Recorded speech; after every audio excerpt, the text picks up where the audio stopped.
भाई 13 फरवरी की दिल्ली की कैसी तैयारी हो रखी है हरियाणा पंजाब में और प्रदेशा में। तो सारे भाइयों ने एक का बात कहना चाहे हैं कि भाई जो हरियाणा पंजाब के बॉर्डर पे जो सरकार तैयारी करने लग रही है उस तैयारी ने देख कर समझ लो और किसाना की किसी तैयारी है। जितनी घबराहट में हरियाणा सरकार है उस घबराहट ने देख कर समझ लो कि हरियाणा पंजाब में कितनी मजबूत तैयारी किसान भाइयों ने कर रखी है। और सारे किसान भाइयों ने यह तय कर रखा है बिल्कुल कि 13 फरवरी को आर पार की लड़ाई लड़ने के लिए जाओगे। और आपको ये हम विश्वास दिलाते हैं, भरोसा दिलाते हैं, वादा करते हैं आपसे कि आर पार की लड़ाई लड़ेंगे। जब तक एमएसपी पर गारंटी कानून नहीं बनता, जब तक स्वामीनाथन आयोग की रिपोर्ट लागू नहीं होगी, जब तक किसान मजदूरों की कर्ज माफी नहीं होती, जब तक लखीमपुर खीरी के शहीद और घायल किसानों को न्याय नहीं मिलता, तब तक आप लड़ाई मजबूती तक लड़ेंगे, ईमानदारी तक लड़ेंगे। सरकार चाहे लट चला लियो, सरकार चाहे आंसू गैस के गोले छोड़ लियो, चाहे सरकार गोली चला लियो, अगर गोली भी चलेंगी तो गोली छाती में सीने पर खाओगे, कमर पे पीठ पर गोली नहीं लगेगी। और सबसे पहले जो हमारी लीडरशिप है, जो हमारे किसान कौम के नुमाइंदे हैं, जो आपा है, सबसे पहले अग्रिम पंक्ति में, अगली पंक्ति में आपा खड़े होंगे। अगर अगली पीढ़ी न बचाने खातर, अपनी नस्ल न बचाने खातर, अगर फसल न बचाने खातर गोली भी खानी पड़ेगी तो गोली भी खावेंगे, कोई दिक्कत वाली बात नहीं है, मजबूती से लड़ेंगे भाई। और हम हरियाणा सरकार को भी और केंद्र सरकार को भी एक बात कहना चाहे हैं कि भाई इस तरह की तानाशाही मत करो कि आगे जाने के बाद बहुत सारी समस्या हो जाती है। आपने एक तरफ तो सरकार ने कहा कि भारत दुनिया का सबसे बड़ा लोकतंत्र है, लेकिन इस लोकतंत्र में शांतिपूर्ण तरीके का आंदोलन करने का अधिकार नहीं दिया जा रहा। पिछले एक महीने तक फ्रांस में, जर्मनी में, बेल्जियम में, स्पेन में किसानों का आंदोलन चल रहा है। हजारों लाखों किसान ट्रैक्टर लेकर सड़कों पर हैं, लेकिन उड़ेगी किसी सरकार ने एक किसान के ऊपर एक पानी की बूंद तक नहीं गिरी, लाठीचार्ज की तब बात दूर है। लेकिन यहां पर तो इस तरीके का माहौल बनाया जा रहा है, हरियाणा पंजाब बॉर्डर पर गणु बिरयानी की बात हो रही है। तो भाई एक यह स्पष्ट करना चाहूं, जो तानाशाही सरकार कर रही है ना, या तानाशाही तो कुछ नहीं होना। अगर ये नहीं सोचा ना कि तानाशाही करके आंदोलन दबा देंगे, तो यह सरकार की गलती और गलतफहमी है। जो मनोहर लाल खट्टर है ना, उन हरियाणा के कल्चर का मेरे ख्याल से अब तक ठीक तरीके से पता नहीं है। हरियाणा का कल्चर वो कल्चर है, पंजाब का कल्चर वो कल्चर है, जितना हमने दबाने की कोशिश करोगे उतना ही ज्यादा मजबूत होकर हम विरोध करेंगे। ना तो दबान तय हम दबते, ना हम डरान तय डरते, ना हम धमकान तय पीछे हटते, मजबूती तक आगे बढ़ेंगे। जब आजादी का आंदोलन चल रहा था ना, पूरे भारत में आजादी के आंदोलन के दौरान जितने लोग फांसी के फंदे पर झूले थे, उसमें 92% अकेले संयुक्त पंजाब के थे। तो जब भी कुर्बानी देने की बात आवे है तो हरियाणा, पंजाब, पश्चिमी उत्तर प्रदेश हमेशा आगे रहे हैं। चाहे बात देश के अनाज के भंडार भरने की हो, चाहे बात सीमा पर खड़े होकर देश की रक्षा करने की हो। तो सरकार या गलतफहमी काट दे, अगर डरा के धमका के नम रोक देंगे। रोकने वाले कौन है? आगे बढ़ने वाले। हर मजबूती तो आगे बढ़ेंगे, शांतिपूर्ण तरीके से आंदोलन लड़ेंगे। सरकार चाहे किसाई हमला कर लियो, सरकार चाहे गोली चला लियो, सरकार चाहे लठ चला लियो, हर चीज समझेंगे, लेकिन अपनी तरफ तो हम इंसान नहीं करेंगे। और तमाम भाइयों से भी ये निवेदन है, सारे बैरिकेड ना हटाओगे, मजबूती तो आगे चलेंगे, लेकिन आपने अपनी तरफ तक कोई भी हिंसा नहीं करनी। क्योंकि किसी भी आंदोलन में अगर हिंसा होती है जनता की तरफ से, किसानों की तरफ से, तो वो आंदोलन अपना कमजोर हो जाएगा। और एक और चीज भाई, जगह जगह पेट्रोल पंप वालों को नोटिस दिए जा रहे हैं सरकार द्वारा कि भाई किसी किसान के ट्रैक्टर में डीजल नहीं डालना। भाई ट्रैक्टर में डीजल नहीं डलेगा तो किसान अपना काम क्यों करेगा? भाई किसान भी तो इसे देश का नागरिक होगा।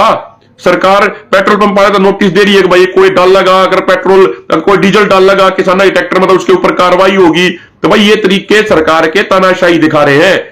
हमारे किसान जो नुमाइंदे हैं, किसान नेता, हमारे सबके घर में पुलिस जाने लग रही है। महिलाओं के साथ, ये बच्चों के साथ गलत व्यवहार करने लग रहे हैं, गलत बात बोलने लग रहे हैं। लेकिन हमारी मातृ शक्ति भी और हमारे परिवार वाले भी डट का जवाब देने लग रहे हैं।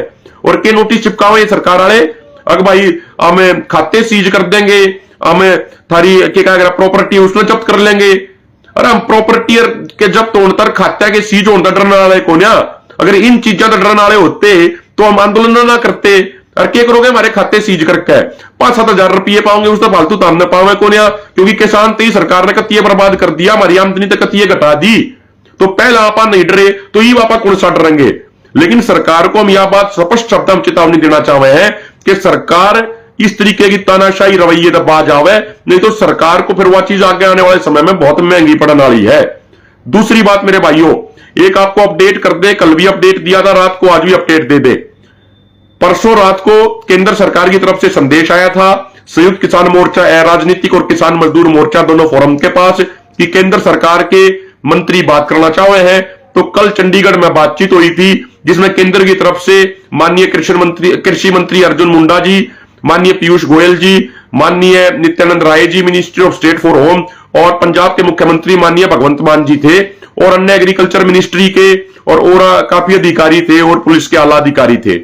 एक एक पॉइंट पे मेरे किसान भाइयों, एक एक पॉइंट पर आपकी लीडरशिप ने मजबूती के साथ, फैक्ट के साथ बात करी है, और यह साबित कर दिया कि किसान टेबल टॉक में भी मजबूत है, किसान सड़क पर आंदोलन करने में भी मजबूत है, किसान अपने खेत में काम करने में भी मजबूत है, किसान और जवान देश की सीमाओं की रक्षा करने में भी मजबूत है। एक एक बात फैक्ट के साथ कती। एमएसपी पे बात हुई तो सारी बात याद दिवा दी, वह 2011-12 वाली बात भी याद दिवा दी जब प्रधानमंत्री जी मुख्यमंत्री होया करते और कंज्यूमर अफेयर कमेटी के चेयरमैन थे। इन्होंने उस समय जो डॉक्टर मनमोहन सिंह जी को चिट्ठी लिखी थी, और डॉक्टर साहब खाली एमएसपी घोषित करने तक कुछ नहीं होता, एमएसपी पर कानून बनाओ, वे सारी चीज बता दी, इनते एक प्रूफ दिखा दिया। 2018 का जबलपुर हाईकोर्ट की भी बता दी कि जबलपुर हाईकोर्ट ने कहा कि भाई किसी भी एपीएमसी मंडी में किसी भी फसल की पहली बोली एमएसपी से नीचे नहीं हो सकती, और अगर होगी तो वो कानूनी तौर पर अपराध माना जाएगा। सारी बात सरकार तक A to Z करके किसाना की मजदूरा की कर्ज माफी क्यों जरूरी है वो पूरा एक्सप्लेन कर दिया। सरकार के मंत्रियों ने कहा कि भाई ये बड़े गंभीर मुद्दे हैं, इन पर डिस्कशन करने के लिए और सीनियर मंत्रियों से बात करने के लिए समय चाहिए। हमने स्पष्ट कहा पूरा समय लो, बातचीत करो, 12 तारीख की शाम तक अगर आपके पास कुछ आपका समाधान है इन हमारी तमाम मांगों का तो आप बता दो। 12 तारीख तक का समय आपके पास है, पूरा समय है। 13 तारीख का समय फिर किसानों का है। और मैं अपने हरियाणा वाले भाइयों ने भी सारा का हाथ जोड़ के विनती करना चाहूं, दोनों फोरमान है, संयुक्त किसान मोर्चा है, राजनीतिक और किसान मजदूर मोर्चा ने 3 बॉर्डर तय करे हैं हरियाणा पंजाब के। पहला बॉर्डर है शंभू बॉर्डर, दूसरा बॉर्डर है खनौरी वाला बॉर्डर, तीसरा बॉर्डर है डबोवाली वाला बॉर्डर। तो जो जिले हरियाणा के शंभू बॉर्डर यानी अंबाला के पास लगे हैं वे सारे साथी 13 तारीख को शंभू बॉर्डर पर पहुंचो। जो जिले जींद के खनौरी वाले बॉर्डर के पास लगे हैं, जींद के कैथल के भाई हो गए, आगे तक के गोहाना के भाई हो गए, वे सारे के सारे खनौरी बॉर्डर पर पहुंचो 13 तारीख ने। और जो हमारे हिसार के और इस तरफ सिरसा फतेहाबाद के भाई हैं वो 13 तारीख की सुबह डबोवाली वाले बॉर्डर पर पहुंचो। वहां पर पंजाब के बड़े बड़े काफिले पहुंच लेंगे और पंजाब के और हरियाणा के किसान भाई मिलजुल के हर बैरिकेड न हटाओगे और मजबूती से दिल्ली की तरफ बढ़ाएंगे।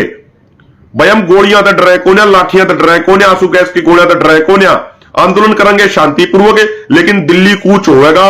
सरकार को भी बता दिया है, सरकार की समझदारी इसी बात में है कि सरकार हमारी मांगों को पूरा कर दे, सरकार किसानों के साथ न्याय कर दे, नहीं तो 13 फरवरी का दिल्ली कूच बहुत ऐतिहासिक होने जा रहा है और कोई भी कुर्बानी देने की जरूरत पड़ेगी समाज के लिए कुर्बानी देंगे। मेरी हाथ जोड़ के तमाम हरियाणा के किसान भाइयों से विनती है, मेरे भाइयों यह आर पार की लड़ाई है। देखो ना तो हमने वोट चाहिए थारे, ना हमने थार दुरन नोट चाहिए और ना हमने किसी का राजनीतिक सपोर्ट चाहिए। भाई हमने चुनाव को नहीं लड़ना और ना हमने कोई चंदे की पर्ची काटनी, जब आज तक ना काटी तो आगे के काटेंगे ना। ये भाई हमने किसी का राजनीतिक सपोर्ट करना, हमारी लड़ाई तो पॉलिसी इश्यूज पर लड़ाई है और मजबूती पे आप लड़ाई लड़ेंगे। अगली फसल ने अगली नस्ल ने बचाने की लड़ाई है। आज हरियाणा के नौजवान बच्चे इतनी बड़ी संख्या में बेरोजगारी तक परेशान होकर विदेश जाने लग रहे हैं 2 नंबर के माध्यम तक डोंकी में। रोज वीडियो आई रहे हैं, अब फलाने गांव का छोरा था, फलाने जिले का छोरा था, वो फलाने देश के जंगलों में भटकन लग रहा, भटकते भटकते उसकी मौत होगी, उसकी डेड बॉडी उल्टी लाने में भी घना टाइम लग जा, घने रुपये खर्च हो जा है। तो मेरे भाइयों यह अपनी जमीन न बचाने की लड़ाई है, या आर पार की लड़ाई है और आप मजबूती से लड़ाई लड़नी पड़ेगी। अगर आज आप नहीं लड़े ना तो आगे लड़ने लायक रहेंगे नहीं। तो हाथ जोड़ के प्रार्थना है, हाथ जोड़ के विनती है, तमाम बॉर्डरों पर पूरी तैयारी किसानों ने भी अपनी कर दी है, ट्रैक्टर वैक्टर सारी चीज मजबूती से अपनी तैयार होगी है। चाहे डबवाली बॉर्डर हो, चाहे खनौरी वाला बॉर्डर हो, चाहे शंभू बॉर्डर हो, तीनों बॉर्डर पर बैरिकेड हटाओगे। जो सरकार ने जो भी तैयारी कर रखी है और सरकार की तैयारी धरी की धरी रह जाएगी, लेकिन 13 फरवरी का दिल्ली कूच ऐतिहासिक होगा।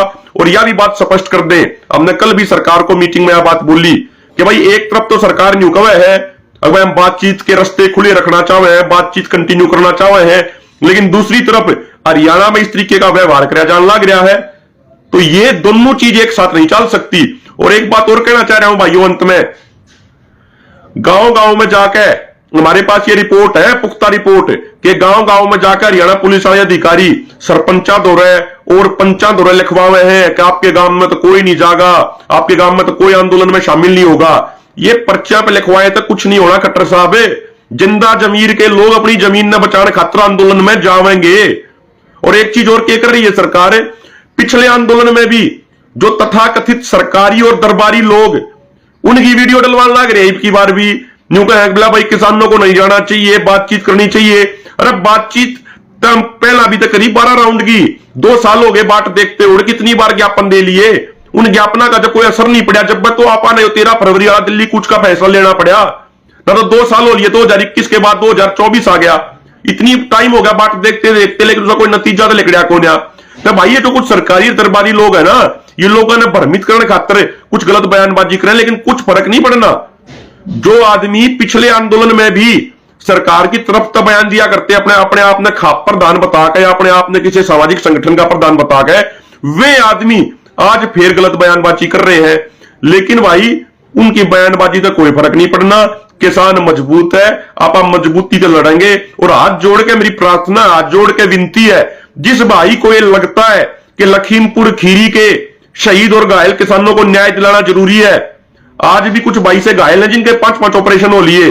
जिन भाइयों को यह लगता है कि एमएसपी पर गारंटी कानून जरूरी है, जिन भाइयों को लगता है किसान मजदूर की कर्ज मुक्ति जरूरी है, जिन भाइयों को लगता है कि स्वामीनाथन आयोग की रिपोर्ट लागू कराना जरूरी है, जिन भाइयों को लगता है कि मजदूरों को मनरेगा के तहत साल में 200 दिन का रोजगार दिया जाना चाहिए और मनरेगा को खेती के साथ जोड़ना चाहिए, जिन भाइयों को लगता है कि 2013 का भूमि अधिग्रहण कानून जो तमाम राज्यों में बदल दिया गया और कॉर्पोरेट हमारी जमीन में लूटने लग रहे हैं, वो दोबारा से 2013 का कानून लागू होना चाहिए। और कोई भी जमीन एक्वायरमेंट तो पहला किसानों की 70% सहमति और कलेक्टर रेट 4 गुना जमा ब्याज मुआवजे के तौर पर देने का प्रावधान होना चाहिए। वे सारे भाई मजबूती के साथ 13 तारीख में आंदोलन में होंगे। और एक और हाथ जोड़ कर प्रार्थना करता हूं मेरे भाई, तमाम संगठनों से, तमाम किसान भाइयों से, तमाम नेताओं से, किसान मजदूर मोर्चा और संयुक्त किसान मोर्चा अराजनीतिक का जो रूल्स एंड रेगुलेशन है, उन रूल्स एंड रेगुलेशन को मानते हुए जितने भी हमारे किसान साथी इस आंदोलन में आना चाहे, किसान नेता, किसान संगठन आना चाहे हैं, उन सब का हाथ जोड़ कर स्वागत है। 250 से ज्यादा संगठन ऑलरेडी दोनों फोरम में जुड़े हुए हैं। आप मजबूती तो आंदोलन लड़ेंगे भाई। अगर किसी नेता ने नहीं लगता हो ना, अगर भाई माइक और मंच के पास उन्हें रहना है, तो आप माइक और मंच के पास उनकी ड्यूटी ला देंगे। आप तो पक्षधरी बिछाण में हो जाएंगे।